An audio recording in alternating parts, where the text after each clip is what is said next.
I've hit it and I've got that wheel turning that, got my fingers crossed. Come on. And it says we're live. So. Okay. I'll call the meeting to order. This is a meeting of the Hearings Committee of the Upper Towns River Conservation Authority on Thursday, March 18th, 2021. A virtual meeting due to COVID-19 pandemic. Can I get a motion from a member of the committee to approve the agenda? So moved. Moved by Tony. I'll second it, Marie. Seconded by Marie. Any changes to the agenda? Seeing and hearing none. Michelle, I assume we need to call the roll for that? Yes. Okay, please. Marie Blanche, Yes. Tony Jackson, Yes. Brian Petrie, Yes. Alan Dale, Yes. Sandy Levin. Yes. I'll ask for any declarations of conflict of interest from committee members. Seeing and hearing none. This is a continuation of the January 21st, 2021 hearing for application number 27-20. Proposed development in a floodplain, development in a river or stream valley, development affecting the conservation of land and alteration to a watercourse associated with Mills Creek, AKA the Mills Award Drain, north and south of Perth Line 29 in the township of Perth South. So as it's a continuation, as such, the chair of the hearing remains unchanged. As a reminder, this hearing committee passed a resolution at its January 21st meeting to adjourn and allow the proponents to reconsider their proposal during a 45-day recess to determine whether alternative plans might be discussed to address the needs of both parties. On that basis, revised submissions have been provided. For this hearing, any comments and questions should be directed through the chair. A reminder to remain muted unless speaking. I prefer you use the hand up feature of Zoom if you wish to speak, but sometimes I know I miss that. And if you need to interrupt, please do. Want to know, first off, does the applicant or their agent wish to present their submission to the committee that we received, or do you have additional material or evidence that's not in the materials on our agenda that you wish to add and present verbally?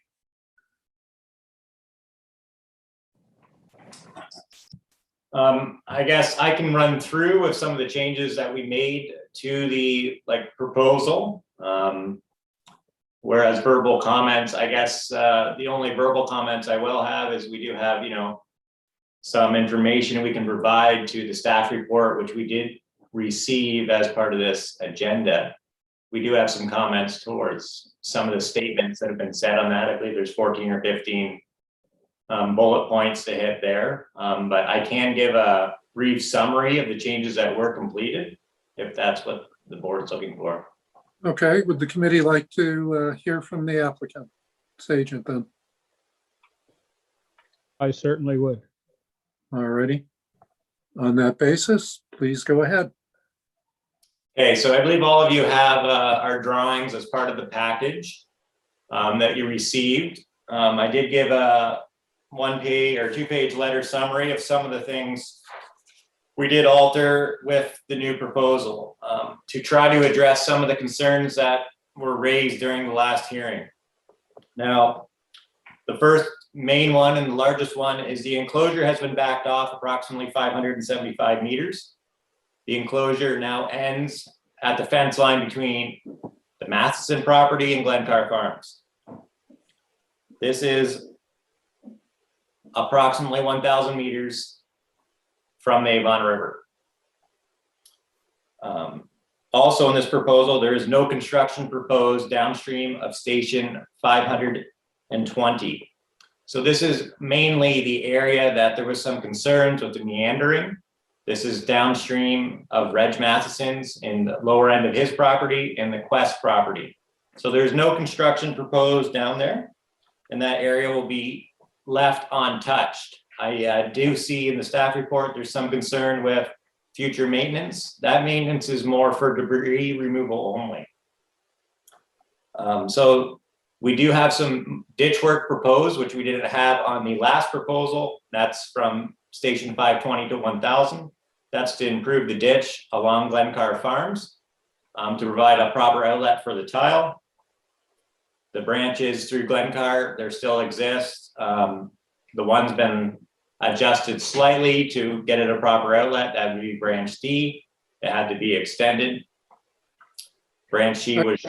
Can I interrupt? You said 520, and when I look at the map, it looks like 615. Could you? 615 is a property line. Okay. So So 520 is essentially the edge of the woodlot. I see. Okay, thank you.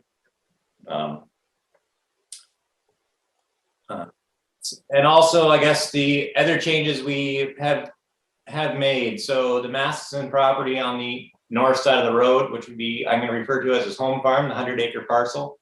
It was made aware to us when having discussions with Reg that a portion of this farm was tiled a couple years ago. Because there isn't a great outlet, it was tiled over through the Van Ness Farms Limited Farm, which is owned by John Van Ness, and it is now tiled out of the watershed. With that being said, the total watershed area of this enclosure is 133.2. Now, when you look at all the hatching, which you see, those are portions of the drain which have been tiled out. So the subsurface water goes a different direction than the surface water. Typically, when we do assessments, and like we have for the last 40 years, we treat those areas at half rate. And I see no reason why we couldn't treat that any different.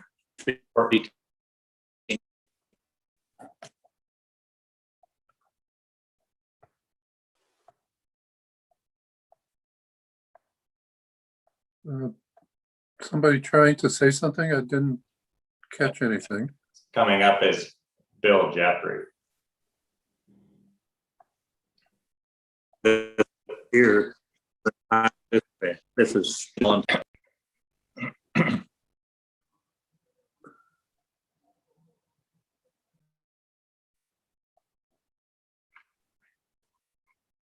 Could you continue with your presentation? So typically, we treat areas that are tiled out at half rate. There's approximately 21.4 hectares tiled outside of the watershed. That gives me an effective area of upstream watershed for the enclosure at 122.5 hectares. Another part of this, with this proposal, there was some discussion last time. This proposal has no trees being removed as part of the work. We also have included 2 stilling basins. Now, stilling basins are usually installed upon a request from the Department of Fisheries. With the permit we received, they were not required. But to help alleviate some additional concerns that the Conservation Authority had, 2 have been provided, one being at the outlet at Station 1000, and one being at the additional outlet of Branch D at Station 615. We have also included a 2-stage channel, which was recommended by the UTRCA for the top 150 meters of the open ditch work, where most of the clean out or reconstruction is happening, and that's where the largest amount of material is coming out. The rest of the ditch we are trying to leave as untouched as we can to let it remain stable. Also, now you'll see on the plans there's berms identified. There's approximately 10 of them. Some are just regular berms with catch basins. Some of them are washcops, which are water and sediment control basins, which we've talked about lots in the previous hearing. With all these berms being proposed, we feel that we can recreate a lot of the flood storage, which is being lost from backfilling of the existing channel. And this should extend the detention time for the watershed. So I understand there's a lot of these are best management practices, but typically they're not part of a typical drainage report. So what you're seeing here, in our eyes is very similar to other projects that have been approved. not only in Upper Thames, but other conservation authorities like Lower Thames, Maitland Valley, and Long Point. When you look at all the berms and all these things, all these features do add costs. And in this project, the costs, the cost for a typical berm can range from $5,000 to $10,000. You have 10 of them. So, there's about $75,000 of additional work to help alleviate some of your concerns. So hopefully we trust that these modifications we made to the proposal are acceptable, and we can proceed with this work.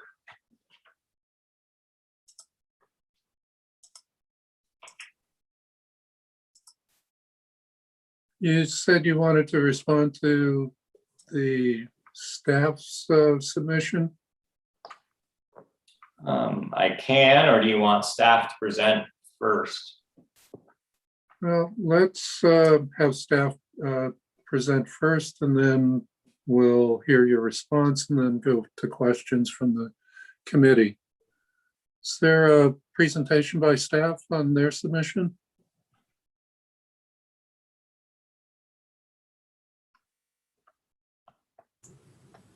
Can you hear me now? Yeah, thank you, Karen. Just bear with me 1 second here. Okay, so I don't really have a presentation. I figured you have my report already, our report, and it's already identified most of the things we wanted to share. I just have some random points that maybe I can go over. First of all, last time there was a bit of confusion about the erosion terms we were discussing, so I just wanted to clarify. There's lots of different types of erosion, but the two main ones we were discussing were the soil erosion, like the surface erosion that the landowners were concerned about off their fields. And that it's often said that enclosing a watercourse will stop the erosion from the soil. It can. It's kind of a Band-Aid fix, because still if you're losing soil off your fields, there's a problem on the land. So enclosing the watercourse, does it stop that? Not particularly. But then the other erosion we were talking about was channel erosion. And I don't want to get those two terms confused. So soil erosion, the surface erosion off the farm field, is one type of erosion. And then when you enclose a watercourse and you're straightening and piping everything, what you can often create is channel erosion downstream. So when we talk about will enclosing the watercourse increase or decrease erosion, there's those two different types of erosion that we're often taking a look at. And then Brandon just mentioned that the berms and the wasp cobs were to alleviate our concerns, but realistically they're not. They're to alleviate the concerns the landowners are saying they're having with erosion. They're saying this whole project was to alleviate erosion. So one thing you should be doing is these projects on the land, like the wasp cobs or other land management practices you can do with farm fields. So again, and I think I said that in the report, we're a bit concerned about the precedent on this one. We approve enclosures every year, including a lot in the county of Perth South, West Perth, East Perth. We look at a lot of enclosure requests. Some we approve, some we are not in favor of, and it's on a case-by-case basis. And some of the ones that are borderline, including one or two that have gone to the hearings committee already, the landowners came up with some appropriate compensation, net environmental benefit projects. And that kind of tipped the balance in their favor that staff could then support the enclosure, because there was actually a benefit happening. The wasp cobs that are being proposed, the riffle pool ideas, which is more of a DFO, a fisheries thing. Yeah, sure, we like to see them. But these are all things that should be part of the drain project anyway. They're not really a net environmental benefit for the loss of the watercourse. And like I said, whether it's a drain project or a development project, when people are removing these sensitive protected features, often there's a good compensation or net environmental benefit project proposed. And we mentioned that right from the start. And the applicants outright said that the reason they're coming to the hearings committee is because they don't want to do any type of compensation or net environmental benefit. So we feel that some of these features they put in, yes, they're great. They're total best management practices, but that's what they are, best management practices, not necessarily anything over and above the call of duty. The riffle and pool they're proposing at the outlet, every single drain enclosure project has to have a sediment stilling pool at the outlet of the pipe. So, and the other one further downstream, like I showed you on the pictures from before, there were already riffles and pools down there. So it's no net environmental benefit. We did meet, I met with, over the phone, basically with Perth South staff a couple of times, and Brandon as well, and Brad from our office met with Spreet. So we discussed a few things. Like I was still asking, was there ever any opportunity for another design? I mean, you can have an open system with natural channel design, with things on the landscape, still including the wascobs or buffers along the water course, or other things you could propose that would alleviate the erosion. Has that even been considered? And we discussed that. We also discussed, what if you limit the enclosure to north of line 29? I think our staff discussed internally and said if the enclosure was north of line 29 and there was some sort of, net environmental benefit proposed, we'd be in a position to support it. The status of the grass swale, I'm still confused if that's still being proposed, because the grass swale over the entire enclosure was proposed as part of the original one that went to the hearings committee last month. There's no mention of it here. It alludes to that it might be proposed, but we're still unclear if there's going to be a grass swale over the entire enclosure. Again, when you have an enclosure of this size, that would be a best management practice, but I'm not sure if that was part of it. We posed that question to the applicants after we got their report, but I have not heard back from that one. So maybe Brandon can explain that. I mean, in general, I wish the Drainage Act and agricultural tile drainage, farm drainage, municipal drains, it's complicated. And I wish I could take you all away for a month, those of you who aren't familiar with municipal drains, and explain the Drainage Act to you. Things like how costs are apportioned, how the drainage engineer gets paid, how there's grants for certain things that are being proposed. Take you away and show you the impacts of some of these projects where works happen in one municipality, but they're outletting to another municipality, and how we've seen over time how it's impacted the properties downstream, the landowners downstream, works downstream. I wish I could take you away, but it's so complicated, and it would take a long time to learn all that stuff. So I know the hearings committee has a difficult, dilemma here today. You're trying to weigh the costs, the financial costs, the social costs versus the environmental costs. And then on top of that, trying to understand the nuances of municipal drain design and details and proposals. And I'm here to advocate for the environment. And looking at a project like this, again, they've reduced the length of the enclosure. It's not fabulous, but it's the location. It's near the Avon River, just the details of the area. And then I'm concerned with the lack of viable compensation, because if another group then wants to do an enclosure and say, well, I want to do the enclosure, but I don't want to give anything in return. It's kind of, that's our underlying concern, I think, with the whole project. Okay. Thank you, Karen. Thank you. Brendan, your turn. And then I'll turn it to the committee for questions of both the proponent and the staff. Well, I guess I'll kind of go through some of them. Most of the points Karen hit are in the staff report. So, the first one, we did reduce the enclosure length. We reduced it by, I believe, 575 meters. Now, to me, that's quite a considerable length. We reduced it by, and the current proposal, it does show 1.7 kilometers being enclosed, but we need to remember approximately 1,100 of that has already been completed. It was done by a licensed contractor, privately tiled, and that was, he had every right to take his lands to a proper outlet. The actual work being proposed here is about 636 meters. And we have many other projects that we have completed of that length where there's been no let's call it environmental benefit. There was no offsetting required, and they're recent projects. I can speak to one we just completed in West Perth.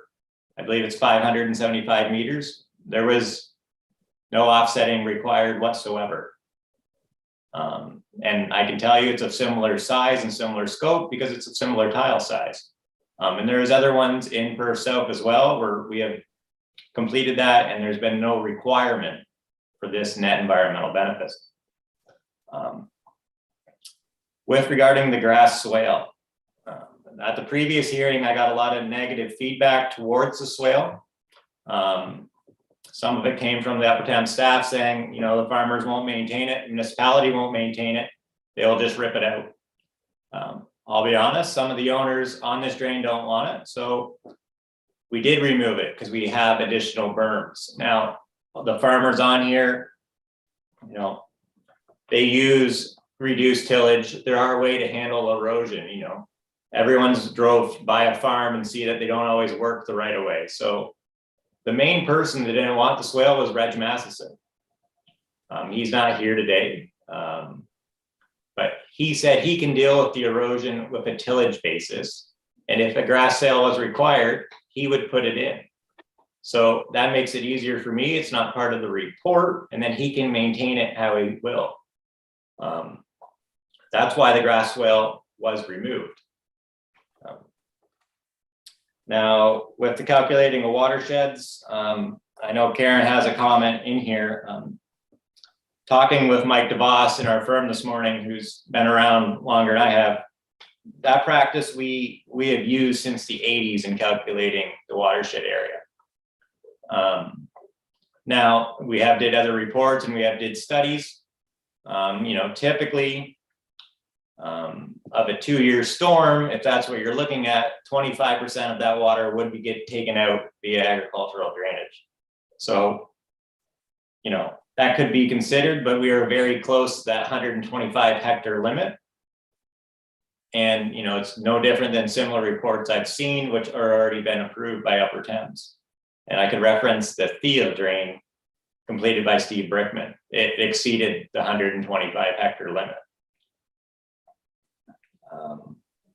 Now, when she talks about, in comment 4 here, there's a lot of talk about berms and how they're best management practices and how they're typically included. Now, I'm going to say 2% of the drains that have left this office in the last 40 years have included any sort of washcloth berms on them. You know, we do a fair number of drains in Middlesex County, some in Perth County, Fairmount and Alvin County. 98% of them don't include any of these features whatsoever.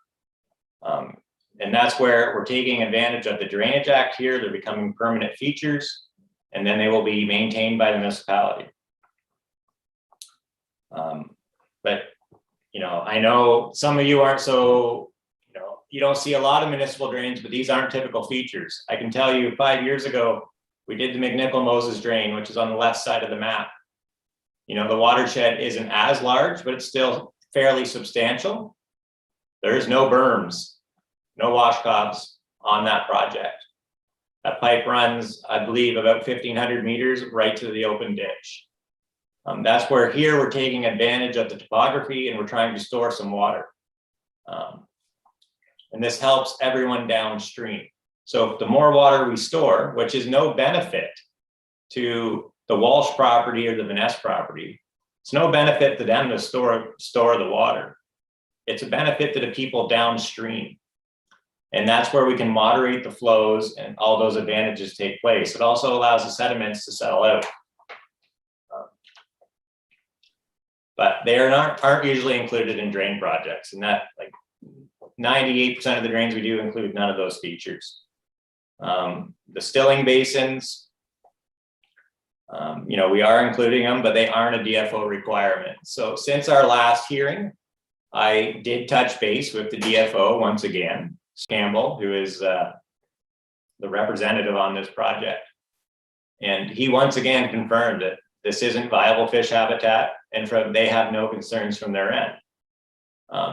And from what I understand, they have a checklist system, and they basically run the proposal through the checklist. And this one did not meet any of the criteria, so it was approved. They had no reason to stop that. Now, from my understanding, he explained this to Upper Thames. I know in the last hearing, it was indicated that Conservation Authority didn't know where they were coming from, but he indicated to me that he had lengthy discussions with staff on why they were approving it. Now, when I look at some of these other comments, you know, comment number 8, again, this explains why the washcloths were included. They help mitigate downstream erosion for the downstream owners. With regards to buffer, there's been some links that have been provided. On our projects, since I've started working at Spreets 14 years ago, we've always included a 3-meter buffer in all open ditch work. And we would do the exact same here. I see it was omitted in the notes when we sent it. That's because originally the drain didn't have an open portion. But a 3-meter buffer would be included on the working side of the open ditch from station, I believe, 520 up to 1000.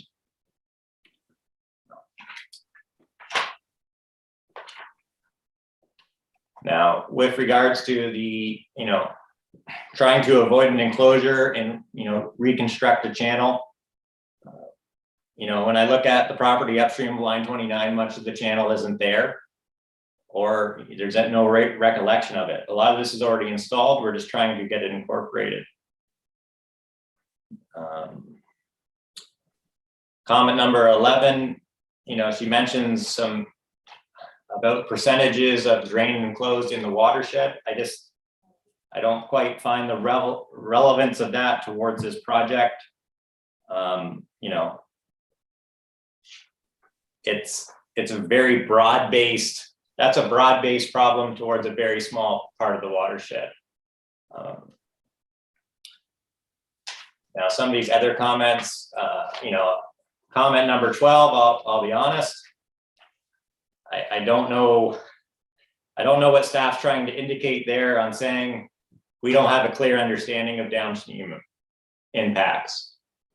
I've worked for the firm for 14 years. I also serve on the Land Drainage Committee for Ontario. I've served on there for 3 years. We do understand the downstream impacts. Our firm, not only have we been in business for 60 years, we're working on a very large project downstream of Upper Thames with Chatham Kent, doing a dike rehab along the Thames River. And we've been working on that for the last approximate year. Like, we do understand the downstream impacts. We do understand what we're proposing, but we have put in mitigation to help alleviate that. Chatham Kent has a serious problem when the Thames River overflows, and we are working on rehabbing the dikes, and we're doing all that surveying this winter. So I don't know why staff's indicating that we don't understand. You know, our firm's been in business this March 60 years, and Andy Spreet is probably sitting in his office up front working away still. Regarding comment 13 and 14, again, these seem very large, vast problems compared to what we're dealing with here, and I don't understand why they're quite included. You know, I sat down on this project. I've had a couple discussions with Brad Glassman, you know, and some of the things he said have been very positive.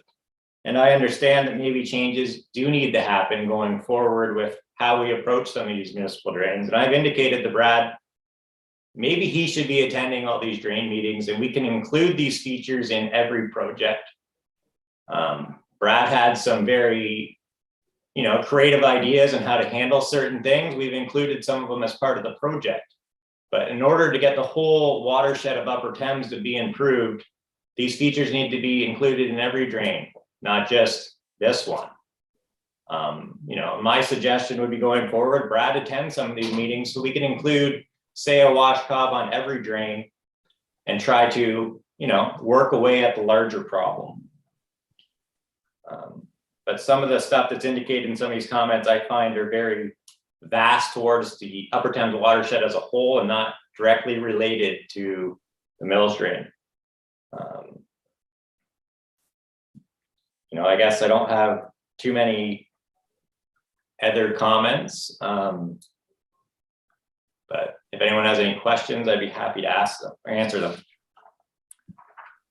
Okay, I'll turn it over to the committee for questions for either the applicant's agent or for staff. And again, I'm looking for hands through the Zoom feature. I'll start with Brian and then go to Tony. Thank you, Mr. Chair. Through you to the proponent, please. Could you, you've provided some comment, but can you provide comment on the recommendations for conditions if the application is approved that were from staff, please? Brendan?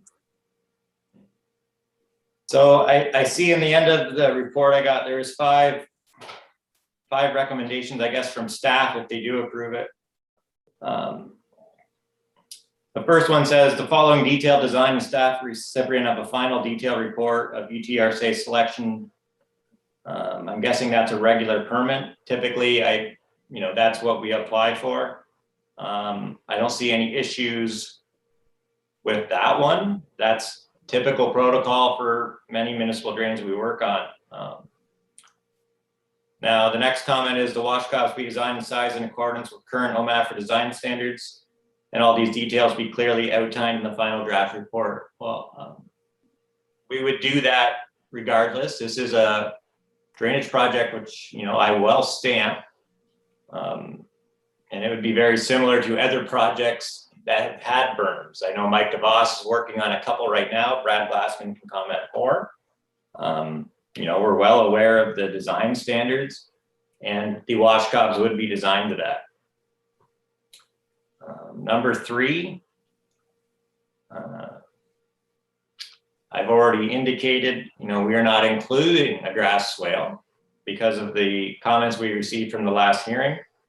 But, we are open for discussion if that's what the whole project hinges on. Number 4, grass buffers, I guess it says appropriately sized, and I have no problems with grass buffers. I know there was some indication in the report that they should be anywhere from 10 to 30 meters. I find that, let's say, excessive. We are recommending a 3-meter buffer, no different than any other drain that we've done over the last number of years. Number 5, that's talking about future drain maintenance. That's not really a sticking point for us. She just wants a maintenance quarter on the east side. I have no real issue with that. That can be included easy enough. Okay, Brian, you still have the floor. No, that answered that question. Thank you. Okay, Tony? Yeah, thank you, Mr. Chair. A few questions. Certainly appreciate Brandon giving his report. It answered a lot of my questions already. So through you, Mr. Chair, to staff, I guess the first part of it's comment. As long as I've been on the board, it's been my understanding that our role as a conservation authority includes the protection of people and property as part of our core mandate. It specifically refers to the prevention of loss of life. And number 2, the minimize property damage and social disruption. And that's been supported by decisions of our staff and administration over time. I guess, is my understanding correct? And I guess this is a yes or no answer. That our primary mandate is to protect people and property from flooding and et cetera. Yeah. Yep. Yep. Okay. Thank you. So from my perspective, I guess safety to me is a pretty important consideration in everything that we do, but I didn't see much mention in any of the documentation referred to safety in this. I know other enclosures we've dealt with, safety has been one of the reasons for the application. I didn't see it specifically mentioned, but it, anyway, so go on further here. Basically, according to the Farm Injury Resource Center, 44% of all farm accidents are due to rollovers, often resulting in critical injury. And I'll cite as examples last year in May in West Mount Rose Township, or Woolwich Township, West Mount Rose, which is in Woolwich. Tractor accidentally went in a drain or ditch and flipped and killed the driver. In 2020, a young lady from Listowel, I won't mention her name because this is public, but she was killed when she accidentally went into an open municipal drain. The same day in Elgin County, a 52-year-old also died in an open drain. And I've got numerous other incidents here just in 2020 alone. I don't see anything in the report, but my question is, does public safety play a role in the review of such applications? Through the chair. Sorry, 1 second. Through the chair, yes, of course, we always look at that, Tony, but the thing is, we always get thrown that as an excuse for filling in a wetland because everybody's grandkid is gonna die from West Nile virus. And every water course is a problem that someone's gonna roll a tractor. That comes up every time, but I mean, you put buffers in, you put a fence in, you can plant a row of evergreen trees. You know, there's other options you can do besides just close the water course. Now, I've been doing drainage stuff for like over a decade and a half, probably more now, you know, and that always gets thrown up. And there's only one water course enclosure request in that whole time where actually safety was a valid point for that to have been enclosed. I don't see this as being a problem. It's not like there's snowmobile trails on there or, you know, there's other options. There's other options to prevent people from running a snowmobile or a tractor into that open water. Karen, thank you for your answer. Tony, I'm gonna ask that we kind of focus on the application per se. I'm a little uncomfortable, I guess, in this kind of back and forth on something that's admittedly not addressed in the report. I think your question's been answered, so I wonder if we could get to the next question that you might have. Well, respectfully, Mr. Chair, I guess this leads me to a question regarding this application. Because given the application before us, I guess my question is, if we deny the application for enclosure, if God forbid there would ever be an incident, does that put the Conservation Authority in a position of liability? And can we be accused of abdicating our responsibility to prevent loss of life? Yes or no? And That's more of a question for. I recommend that everybody with an open water course on their Karen, property has an appropriately vegetated buffer to prevent things like that and improve water quality. okay. Do I still have the floor, Mr. Chair? Yes, you do. Okay. So I noted, well, I'll go right to this, I guess. I noted within our policy 4.2.5 water course and floodplain alteration policies. Item 3 states that the straightening, changing, diverting, and interfering in any way with the existing channel or river, creek, stream, or water course shall only be permitted with prior written approval of the UTRCA. My question is around this next statement. It says an exemption is made for activities conducted pursuant to the Drainage Act. And could I have an explanation on what exception really refers to? Because my interpretation would be that it is relative to written permission being required. It says shall only be permitted with prior written approval. So is there an exception to that? I guess is my question. So we've looked at that a lot of different ways, Tony. For starters, that's more for a drain maintenance cleanup. When you have an existing municipal drain that's historically been approved and they need to channelize it to do a maintenance cleanup. This is not right now a municipal drain. They want to convert it to a municipal drain. But we still have to balance other factors when we're looking at the project proposals. Not just a free-for-all because it's being looked at under the Drainage Act.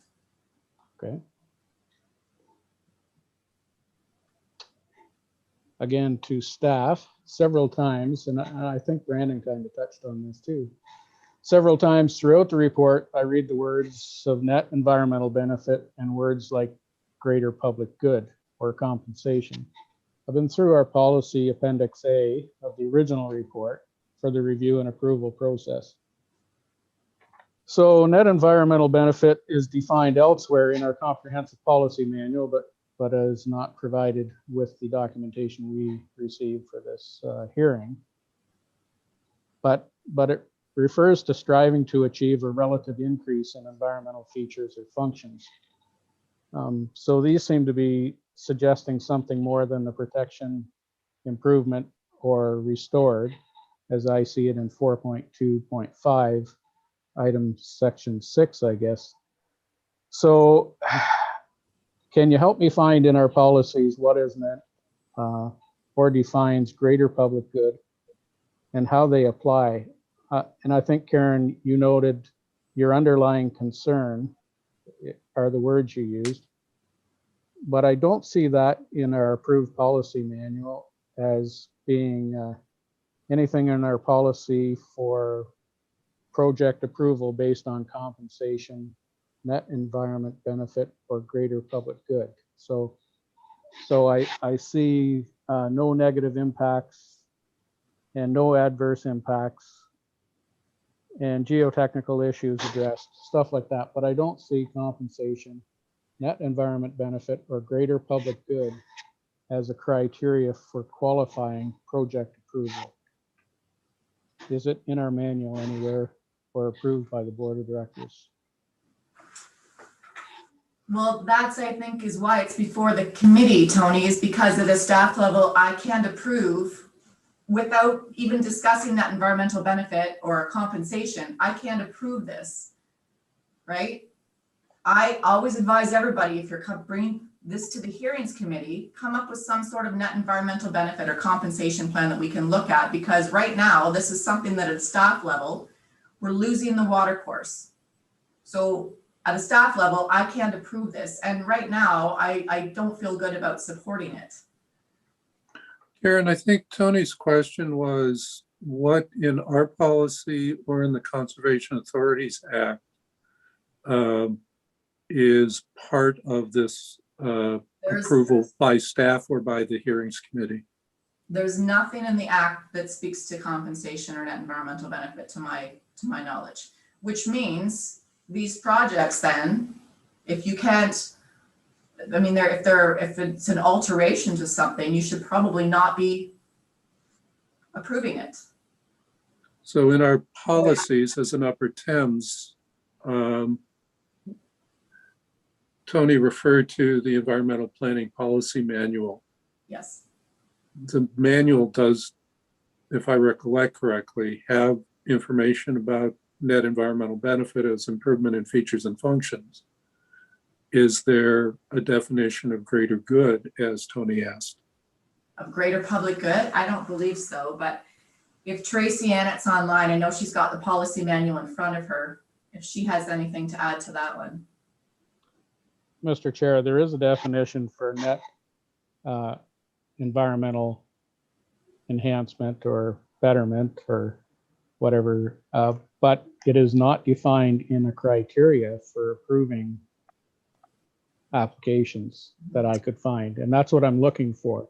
What is the criteria that we would use And the thing is, you to can't, approve projects? that's so hard to quantify, Tony. That's why there's so many options for an applicant to provide for a net environmental benefit. It's hard for us to say A, B, and C when there could be 1,000 different things you could provide that would be adequate. I guess as a board member, I was looking for some guidance to say that in the review of applications for approval, the following should be considered: net environmental benefit, the greater good of whatever, those type of statements. And I didn't see that anywhere as a condition to apply to the approval of a permit. So that's what I was looking for. Is there anything in our policy? I couldn't find it, but I thought maybe you might have something, but it appears to be missing in this whole review. Tony, you still have the floor. Is there a next point you'd like to raise or a question you'd like to direct? Just I would ask of staff, I guess, the next time we have a hearing as such, that a portion of our policy manual 6.4.2 that has a statement with regards to the Drainage Act be included in the report to help people on this review committee that don't have experience or knowledge of the Drainage Act. Thank you, Mr. Chair. That's it. Okay. Marie? Okay, thank you, Mr. Chair. I had a couple of questions coming out of the staff report, items for discussion under number 4. And maybe if the first one would be on line 29, you mentioned it's north versus south. And I was wondering if you could explain to me a little more why you draw the distinction there. It's saying that you might approve it if it's north, but the issue is with it being south of line 29. Just because it's a smaller catchment and a smaller length up there, the north side of line 29. Once you head downstream of line 29, it's starting to get better watercourse features. The riffles and pools, the catchment size is getting bigger, right? So you're starting to get more water flow, more contributing land base going in. It's been really hard for us with these watercourse enclosures to draw a line. Like, where do you draw the line where, you know, a watercourse enclosure of this size is okay, but one of 2.3 kilometers is bad. So historically, we've kind of used catchment size, but I mean, there's not a lot of science out there. There's not a lot of data. Realistically, none of these should probably be enclosed, but we've tried to, you know, and Brandon alluded that we've issued approval for others before. He said one of 500 and something kilometers, I believe. Yeah, that's a smaller watercourse, a smaller headwater stream. We do approve those without any, you know, discussion of net environmental benefit or compensation, although oftentimes we do ask the drainage engineer for certain things to be included in the report outright, but it doesn't require going to a hearing. Where do you draw the line? Like it is kind of arbitrary, to be honest, Marie, but we just decided if you stayed north of the road, at least it's maintained on the one property parcel there, and then the watercourse has the opportunity to meander and flood normally downstream of line 29. It is arbitrary. Okay. Yeah, no, I just wanted to get a better understanding of what your thinking was there. And the other question I had also came out of that section, talking about environmental benefit. What would you be looking for? Because I mean, what would be a net environmental benefit? What would you be looking for from the applicant? We often leave that up to the applicants. Like when it's a development project in one of our, you know, urban areas, oftentimes they'll have a consultant who will take a look at the feature and the size of the feature being lost and the sensitivity of the feature being lost. Usually a biologist is involved, or, you know, there's other things usually involved as well. And they'll come up with a plan. And it usually involves creation of a feature somewhere else. That's been the typical compensation or net environmental benefit we've seen. We've had turtle habitat created, we've had woodlots planted, we've had fence rows planted, we've had butterfly habitat, all sorts of different things, water storage features, you know, ponds and other habitat provided. So there's no one thing we want to see, but in general, we'd like to see, if you're losing a water course, we'd like to see some sort of water storage created somewhere else in that general vicinity. So, I mean, the field drain that Brandon mentioned, those landowners, they planted woodlots and they made some other habitats and they planted fence rows. And you would think a woodlot's not a great flood storage. It's not as good as creating a pond or another water course, but it actually, a woodlot that can naturalize over time will provide some measure of flood storage, flood attenuation, right? Some sort of benefit to an existing woodlot, maybe bulk it up a bit, plant some trees, do something, but just to give us some berms, and we're losing a water course. And we don't even have the grass swale now, apparently, which we were never opposed to the grass swale. I want to clarify, we're supportive of a grass swale in general, just not in place of an open water course. Point of clarification for that. Sorry, Marie, Brandon put his hand up. Brandon, are you responding to this question about net environmental benefit?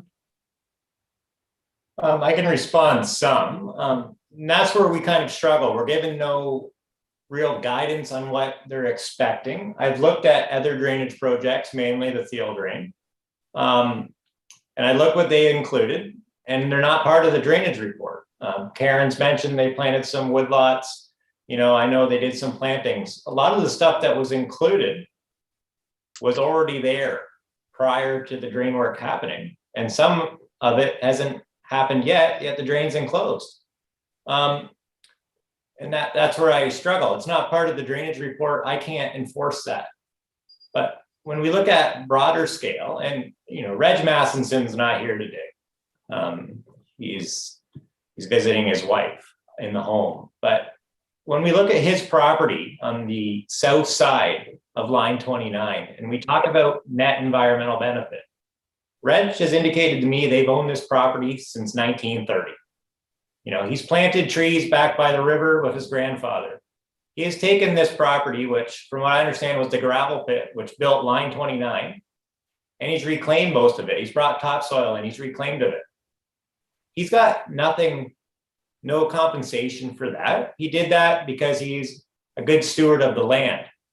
And he's did all these things. Reg, I believe, is in his 70s or 80s. He's did all these things over the lifetime of this property, to help the net environmental benefit. Now he's trying to, enclose this channel. A large portion of this property is seeded as hay permanently because there's not a lot of topsoil left on, I believe, the back half beside Jim's.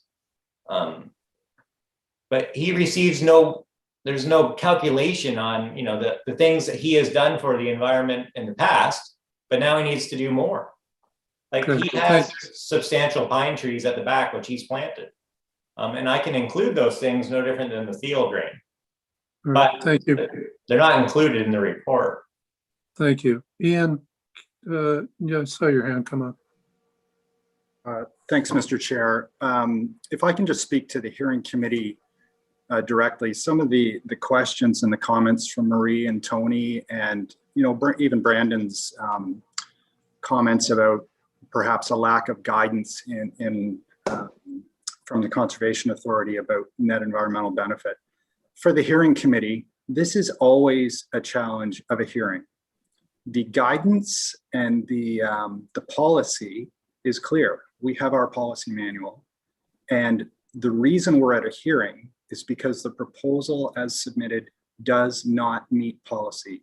It does not meet the criteria, the guidance, the calculations, however you want to say it.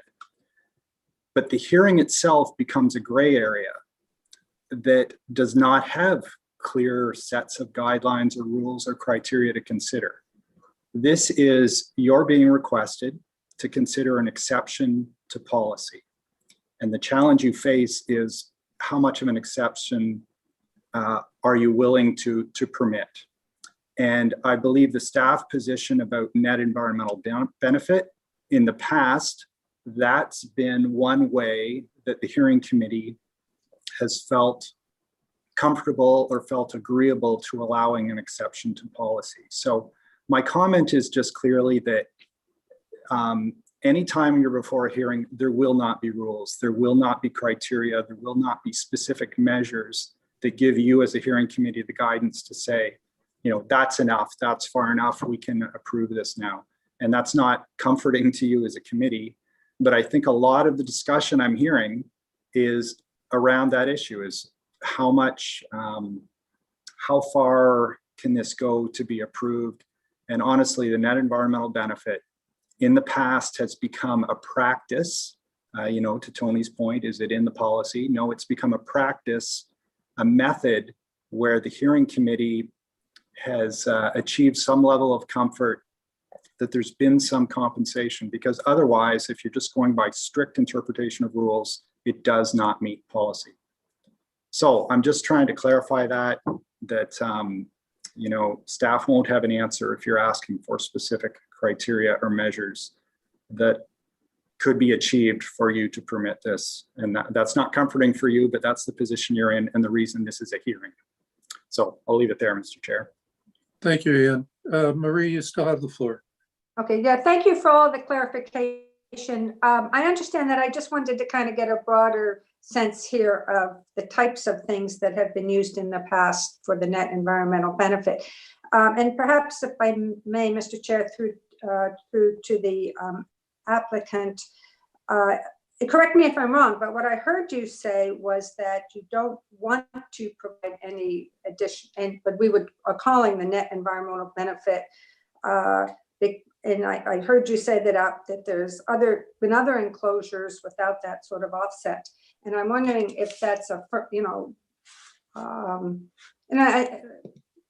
the problem is. I mean, I guess to be kind of blunt, why, what is the objection to providing some additional watercourse benefits?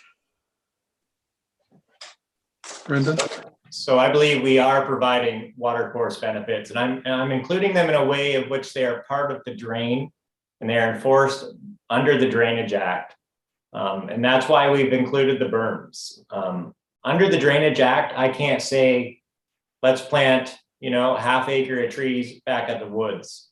I can't include that as part of the report as cost of the work. That's not the way the Drainage Act works. These features I've included are part of the drain. They are costed as part of the drain. These features, to be honest, are costing the project about $75,000. And they're all part of there. They're going to be maintained as the drain. Now, I know Mike DeVos in our office has submitted many drain projects that aren't enclosures, and some of these are becoming more adapted. But on the vast majority of our projects, they do not include this type of berm work, this type of water storage. And when I look at the previous drain, which the board hearing did approve, the biggest contributor to the environmental benefit was the flood storage created on the Thiel drain. I know it was modeled. And I've talked to Steve Brickman about it a fair bit. We sit on the drainage board together. And this drain will provide similar aspects, if not more. When I look at his project, he didn't provide the amount of berming I'm providing. So I feel like it's very similar to that one. And I've included the features as part of the drainage works. Thank you. Marie, you still have the floor. Okay, no, thank you. I'm finished. Committee? Brian? Thank you, Mr. Chair. I'm looking at the open portion. You're saying from 1,000, the 1,000 point down is going to be open. Again, is that the two-stage? That's the two-stage. This is to Brendan. That's the two-stage ditch model there to provide more water storage and heavier flows. Is that what you're proposing? So the two-stage channel would be proposed from station 850 to station 1000. If you look at the profile, that's where the largest amount of excavation is happening. Downstream of station 850, there's not enough excavation to warrant, say, a two-stage channel. The reason we went to a two-stage channel is through some discussions with Stuart Campbell at the Department of Fisheries. He suggested that's one thing we could add. I also talked to Brad Glassman, and maybe he could speak more of that regarding the benefits with phosphorus removal. I believe he did some studies on that. That's where we're proposing it. Downstream of 850, it's essentially just a typical clean out. We're just getting the drain some additional depth so it stops flooding out in the Glen Coulthard's field. When you go to the history of this drain, I'm going to say in the 80s or 90s, Glen Coulthard moved the drain with Reg Matheson over to the property line. The original drain location is probably 100 feet or 300 feet out into Glen Coulthard's field where it's much lower.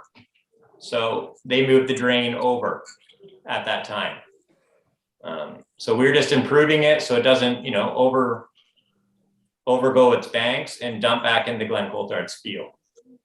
He has a significant amount of overflow from the drain currently, as does Reg. If you were to go out there today, you would see that the drain frequently overflows its, let's call it banks, because it's quite shallow, and it runs in Reg's field.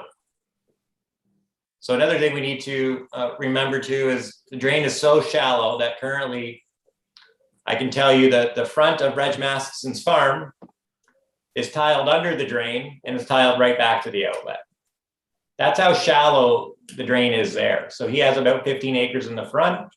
There is a drain under it, the surface run that goes all the way to the back. So that just gives you an idea how shallow this drain is. And that is why every farmer in the area has tiled their water the other way, because it's an inadequate outlet. All right. Thank you, Mr. Chair. So it will be an open water course. Branch D and branch C are enclosed. Is that correct? Or are they still open? Branch C and branch D are small tiles. That replaces existing private tiles. I believe one is a 10-inch.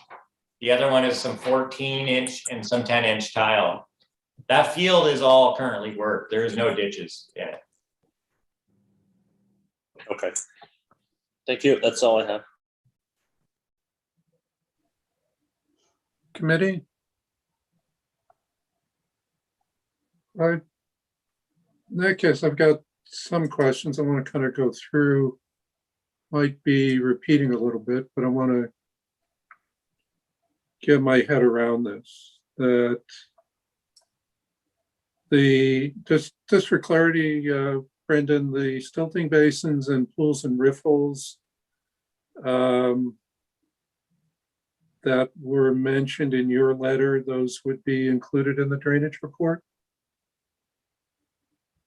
Yes, so we would include those at the stations noted, but those are not a requirement by any authority at this time. You know, Karen's right, and many enclosures, they are suggested by the Department of Fisheries, and this one they were not, due to its basically grade. Typically they are included in a regular enclosure, but we will include those as well. And that, as I say, that would be in the drainage report, or that would be, we need to make that a condition of an approval to make it happen? It would be included in the drainage report. Now, just so everyone's aware, the drainage report is not completed. This is a preliminary plan. No report's been issued with the township to date. We decided not to issue a report till this hearing has been finalized. Then we will take in the recommendations, and then I will issue a report, and it will go through the regular permitting process. Let me ask the question a different way then, Brendan. If we included as a condition that those two stilting basins and pools and riffles shall be created as a condition, would that be something you would be agreeing to? Yes, I have no issue with that.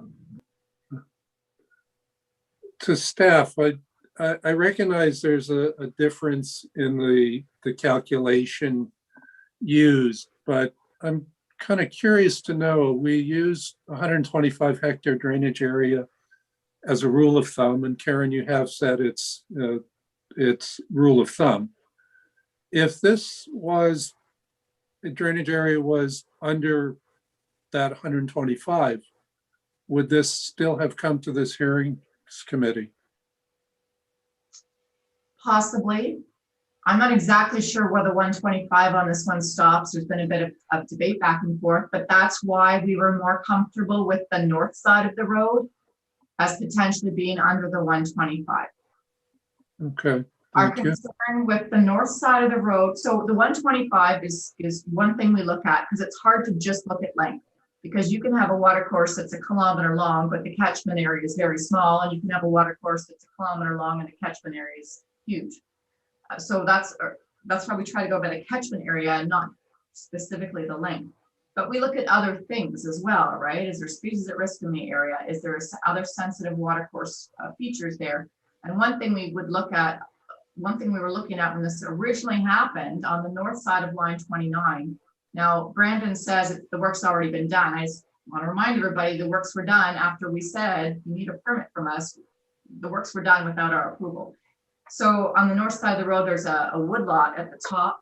Just to remind you of that woodlot, that's one thing we look at, is the water course go through a protected woodland?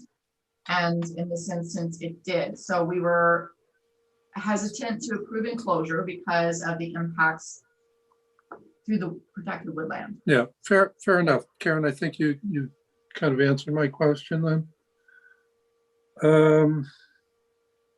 Brendan, I wanted to ask about the still a bit of question around the grass swale. You mentioned earlier that Mr. Matheson didn't want it, but if required, will do it. Is that correct? Yes, that's correct. And, Jim Vanessa is, I believe, online too, and I believe he could comment with regards to his property. A typical farmer in 2021, if they have that much erosion and it's an issue, they will, a grass swale is a cheap alternative for, and you get a great result, but they would manage that themselves. It's just not part of the drainage works or the drainage report. But nothing is stopping them from including that themselves. Okay, thank you.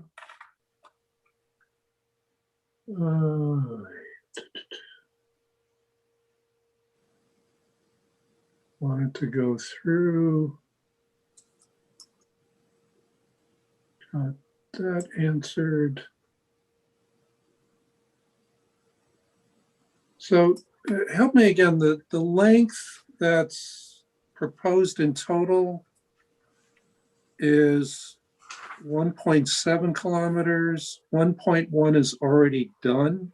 That I assume is the portion north of 29. Karen, can you help me with this? Yes, the portion north of line 29. And again, you said, the landowner had to tile his farm field. Yes, fair enough. Again, we're not opposed to someone field tiling.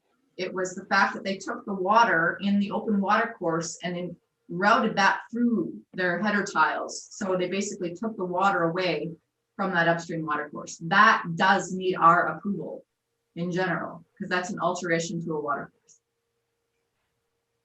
Okay, so the part south of 29 is in total roughly how much in distance? I don't know. Brandon, can you help me with that? So it's about 636 meters. And it's currently open? It's currently a run. I wouldn't Okay. say it's a constructed ditch. It's a run. It's not very deep. And the proposal is to enclose it in its entirety except for the part south of, trying to look at the map again, south of the pull and riffle, is that correct? Yeah, so we would enclose it from station 1000 up to line 29. Essentially Matheson's and Jim Vaness. Then we would connect the Walsh's tiles to a catch basin. Currently they run through a service pipe under the road. We would bore the road lower to give them a proper outlet and depth. And then we would connect all that in, and then the Walsh's farm could be backfilled properly. Currently the ditch is not backfilled in their property. Okay. Last question before I go back to the committee was what consideration, if any, was given to natural channel design, and why would it be something you could or couldn't support for this particular project? To Brendan? So with regard to natural channel design, when we look at the project, the request wasn't for a new ditch. The owners felt that if they were going to remain in the ditch, they would construct that themselves. But I do need to, when you look at the costs and you look at how much land we would eat up, constructing a ditch through Reg's farm, there's substantial costs to that. It takes up a substantial amount of land. And then you have to dispose of the material. This material, this farm is a former rock gravel pit, so you can kind of anticipate we're not going to be pulling out nice topsoil. It's going to be bony, and you have to strip and cover it back up. There's substantial costs to that, but the owners have never requested us to formally look at it because the proposal was always to eliminate the channel. Okay, thank you. Brian? Thank you, Mr. Chair.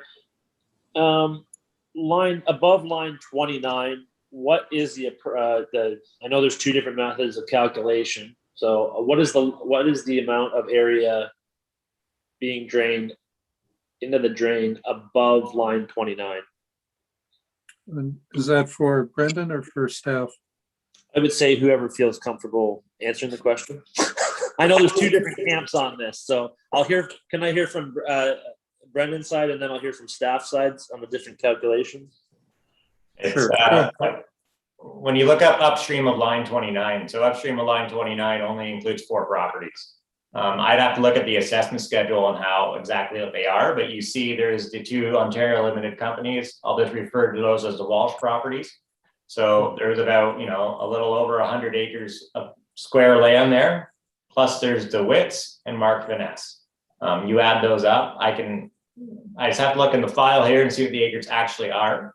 But I can tell you that is, you're looking at approximately 160 acres. Just roughly. I believe DeWitt's are in the neighborhood of 40 or 50. Mark Vaness has 10 or 15, and then you have Walsh's. And that's why it's a fairly small pipe. It's a 15-inch pipe from station 1600 to 2700. I can jump in real quick. Brandon, you're talking acres there, and the rest of the report is in hectares. So for consistency and for Brian, it might be helpful if it was in hectares rather than acres. It sounds bigger in acres, that's all.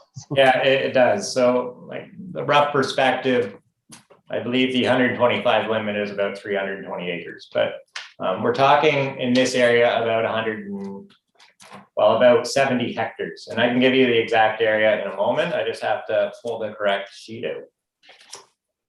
I guess the point of where I'm going with this question is I want to know the ratio of above line 29 and how much is being enclosed below 129.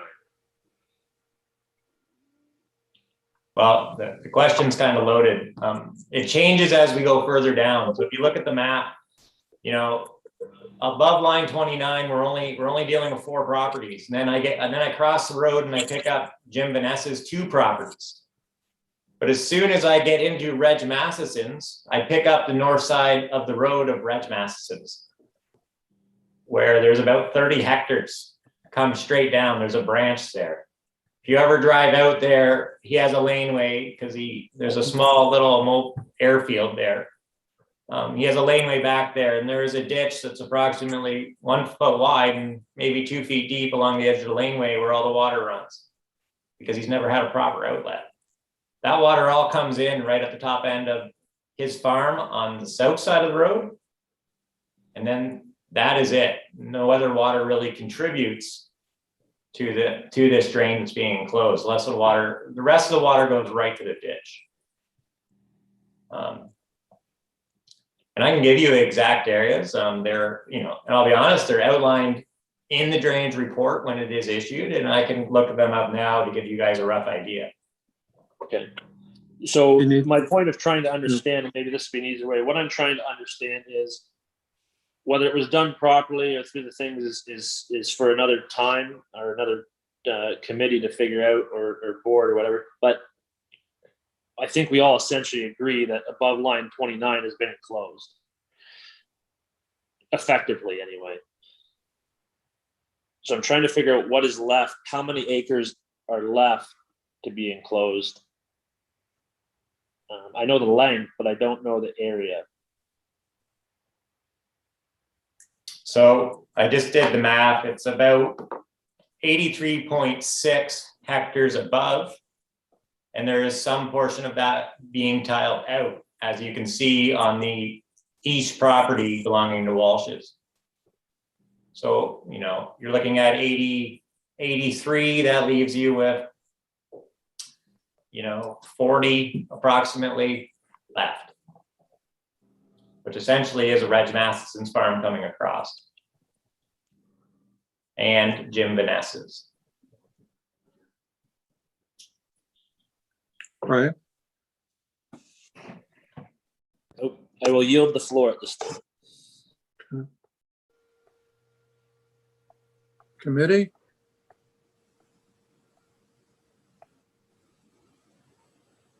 I do have one more question. I noticed a difference of opinion on size of what's an appropriate buffer. The staff report mentions 5 meters as a minimum, and Brendan, you had talked about the intention of 3 meters. If we included it as 5 meters, would that be the end of the world?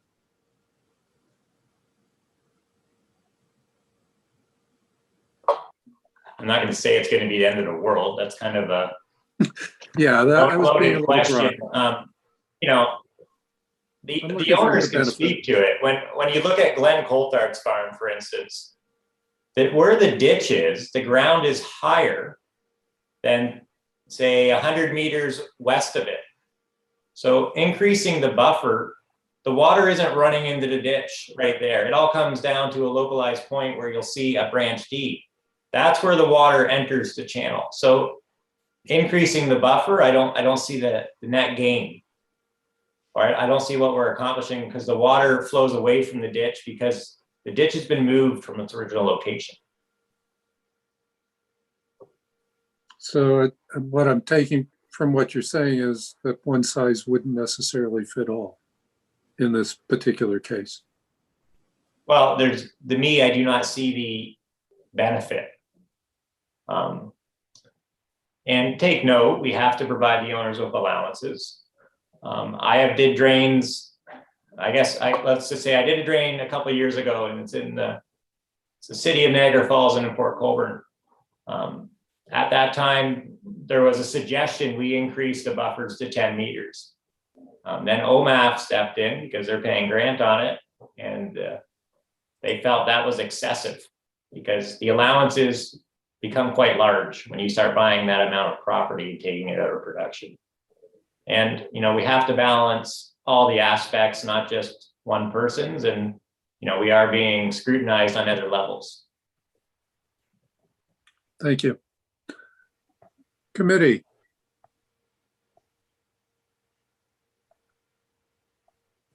Seeing no further questions for staff or for the applicant, can I then get a motion that we move in camera? So moved, Brian. I'll second it, Marie. Thank you. Sorry, Sandy, I just saw one hand up before you go.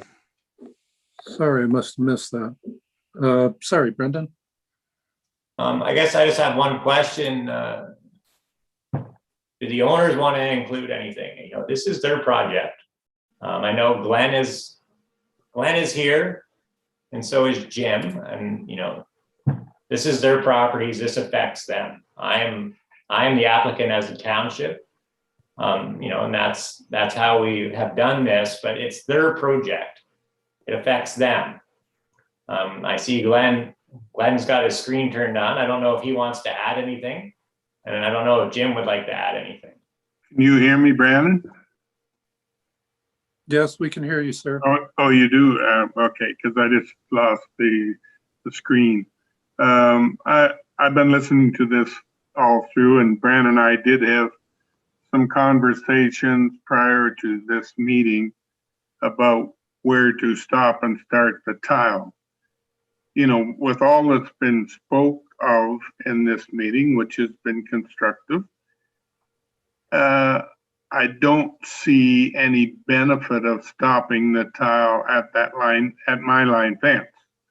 If it were stopped where it goes out of my property, you know, that would put some benefit back in to my property and my drainage proposal.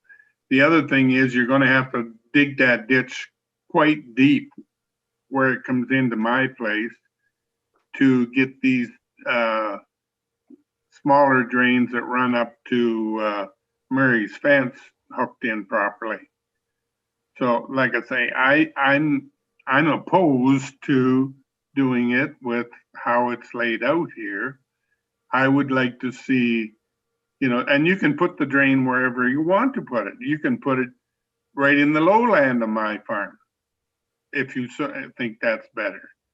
I'm not really opposed to that where you put it, but I am opposed to going to all this. I did try to do this 15 years ago and it got stopped. And, you know, it looked like it, well, we had a good proposal to offer to the Upper Thames, of which they took note not to accept. Now, with what you spoke of today, everything north of 29 is not being changed. Well, it's not being changed. You've basically said the watershed is, or the ditch is filled in anyhow. And so you're only talking about connecting up the Walsh properties to the township catch basins and then coming through Regis. And he has said if he had to, we would look at a grass waterway. And I would say the same thing, just keep the tile coming and take it back out of my property wherever you want, out the back or out the side into Regis again. But, and I would say, I would entertain a grass waterway if necessary. But I maintain once you put those headers, A, C, and D, I think it is, up to the Murray line fences and put berms there, there's a tremendous amount of money, water comes off of the Murray properties. And I think once we get that curbed, I don't think you'll have any surface water. And if we did, I would entertain putting a grass waterway where necessary. So those are my comments for now. Thank you, sir. Are there any other landowners who wish to speak? Jim Van Ness here. Hopefully you can hear me. Yes, we can. Thank you. Just looking here, so the drain is closed in at line 29. We only have a small amount of land going into that drain. Looks like about 25 acres off of most of that on one property, maybe 3 or 4 acres on the other property. But right now we have water coming off the road. And the water off the road is what's actually flooding the property to the east.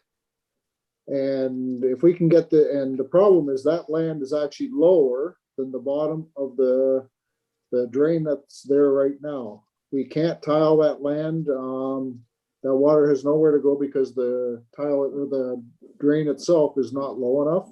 So that's why we need that to be cleared, to be opened up. If you'll notice in the top, that'd be the northwest corner of that farm. There's a small, about 1.5 acres that's cut off from the rest of the field by the tile, by the drain. We either have to go through the drain to get to that field, or we have to come off the road to get to that land. And there is no easy way to get there. If we can tile that and close that in, that short portion, into Regis, we can get outlet for our tile and we can actually get into that corner of the field and use it. They continually talk about net environmental benefits here. I struggle with that, with the thought of that, because when you put a tile in the ground, the water can still, the field tile, the water still has to go down to the tiles to get in the drain, and it doesn't drain below the tile. So below the tiles, there's still lots of water there. And then they talk about recommending 10 to 30 foot, 30 meter buffers.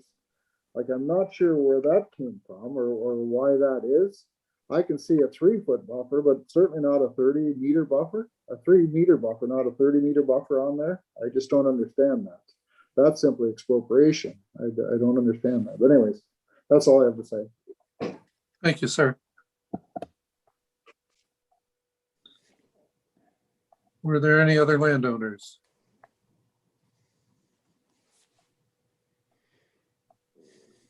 Seeing and hearing. No, I can just say, I believe Walsh's are absent today. He had a meeting, and I know Reg is away. So those are the main other landowners that were included. Okay. You know, I know we've talked to Reg multiple times through this process.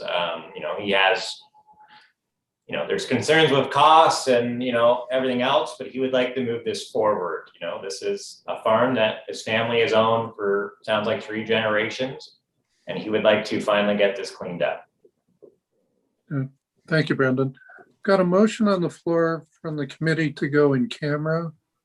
Is there further discussion on that motion? Seeing none, Michelle, could you call the roll of the committee, please, for that?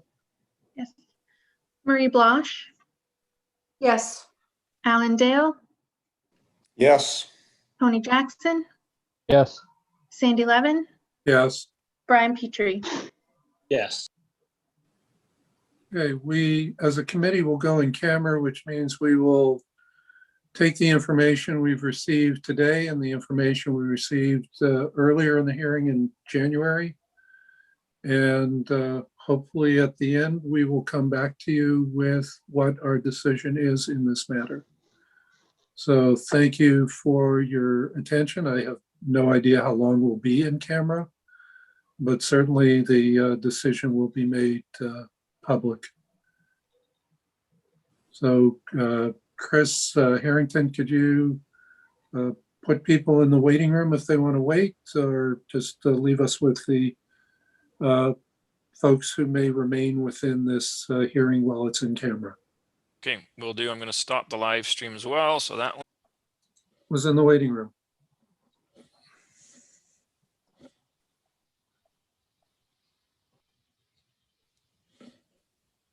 Chris? Yep, sorry. I've got Oh, okay. I've got 2 things. Bear with me. I think we should have everybody from the meeting room in, and I think the live stream starts. Sorry, I was getting the live stream echo. So Yeah, it looks like the live stream is on. yeah, so. Right, so reporting out that the committee has approved the application with the 6 conditions that are shown on the shared screen. And that will formally be communicated to all the parties involved. I believe I'll give people a chance to read that, but then I'll ask for a motion that we adjourn.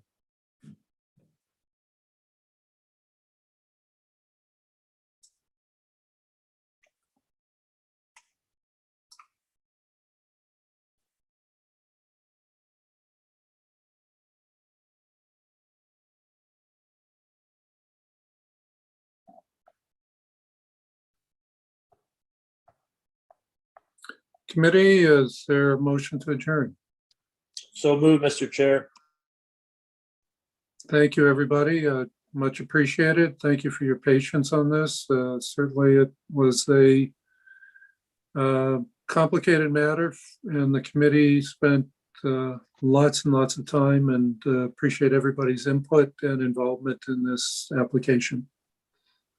Have a good afternoon. Thank you. Okay, thanks, Sandy. Thanks. Thank you, committee. Thanks, everyone. Bye. Bye.